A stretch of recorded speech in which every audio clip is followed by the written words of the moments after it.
మనందరికీ తెలుసు కదా, రీసెంట్గా ఏపీలో ఎన్నికల రిజల్ట్ వచ్చినాయి. ఈ యొక్క రిజల్ట్లో టీడీపీ ఘన విజయాన్ని సాధించగా వైఎస్ఆర్సీపీ అయితే చాలా ఘోర పరాజయమే పాలవ్వడం జరిగింది. ఈ సందర్భంగా ఏ ఏ అంశాలు వైసీపీకి వ్యతిరేకంగా మారినాయి, ఏ అంశాల వల్ల వైసీపీ ఇంత ఘోర పరాజయానికి పాలైంది అని దాని మీద అయితే మనం వీడియోలు చేస్తున్నాం. అందులో భాగంగా వైసీపీకి వ్యతిరేకంగా పనిచేసిన అంశాల్లో ప్రధానమైనది ఏంటి అంటే అంబేద్కర్కి సంబంధించిన అంశం. అదేంటి అంటే మనందరికీ తెలుసు కదా, విజయవాడలో ఒక పెద్ద స్థాయిలో 125 అడుగుల విగ్రహాన్ని, అంబేద్కర్ విగ్రహాన్ని ఏర్పాటు చేయడం జరిగింది కదా. ఈ యొక్క విగ్రహం వల్ల కూడా సీఎం జగన్మోహన్ రెడ్డి ఓటమికి ప్రధాన కారణం అనేది మనకి తెలుస్తుంది. అలాగే కోనసీమ జిల్లా మనందరికీ తెలుసు, పశ్చిమ గోదావరి, తూర్పుగోదావరి ఉమ్మడి జిల్లాల్లో భాగంగా కొత్త జిల్లాగా కోనసీమ జిల్లాని అయితే ఏర్పాటు చేయడం జరిగింది.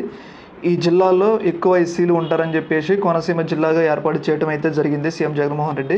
అయితే ఆ యొక్క జిల్లా ప్రభావం అనేది మిగతా రాష్ట్రం మొత్తం ప్రభావం చూపిందని అయితే మనకి అర్థమవుతుంది. ఎందుకంటే ఒక దళిత నాయకుడైన అంబేద్కర్ పేరు పెట్టడం అనేది మిగతా అగ్రకులాలకి, మిగతా కులాల వాళ్ళకి అయితే నచ్చలేదు. ముఖ్యంగా ఆ ఏరియాలో ఉండే పశ్చిమ గోదావరి మరియు తూర్పుగోదావరిలో 20% ఓటు బ్యాంకింగ్గా ఉండే కాపు కులస్తులు దీన్ని అయితే జీర్ణించుకోలేకపోయారు. దానివల్ల ఏంటి అంటే సీఎం జగన్మోహన్ రెడ్డిని ఎలా అయినా ఓడించాలని అయితే వాళ్ళైతే ఒక పంతం పెట్టుకున్నట్లయితే మనకైతే అర్థమవుతుంది. ఈ సందర్భంలో భాగంగా అటు విజయవాడలో అంబేద్కర్ విగ్రహం 125 అడుగుల అంబేద్కర్ విగ్రహాన్ని ఏర్పాటు చేయడం, మరియు ఇటు కోనసీమ జిల్లాకి అంబేద్కర్ పేరు పెట్టడం అనేది సీఎం జగన్మోహన్ రెడ్డి ఓటమికి కీలక పాత్ర పోషించాయి. ముఖ్యంగా అగ్రకులాలు ఉంటారు కదా, సేమ్ వీటి వల్ల అంటే కోనసీమ జిల్లాని ఏర్పాటు చేయడం వల్ల మరియు 125 అడుగుల విగ్రహాన్ని ఏర్పాటు చేయడం వల్ల ఆ ఎస్సీ ఎస్టీల్లో సీఎం జగన్మోహన్ రెడ్డికి ఒక మంచి ఓటు బ్యాంకింగ్ ఉన్నా కానీ, ముఖ్యంగా సీఎం జగన్మోహన్ రెడ్డికి వ్యతిరేకంగా రాష్ట్రంలో ఉండే ఓసీ కులాలు అంటే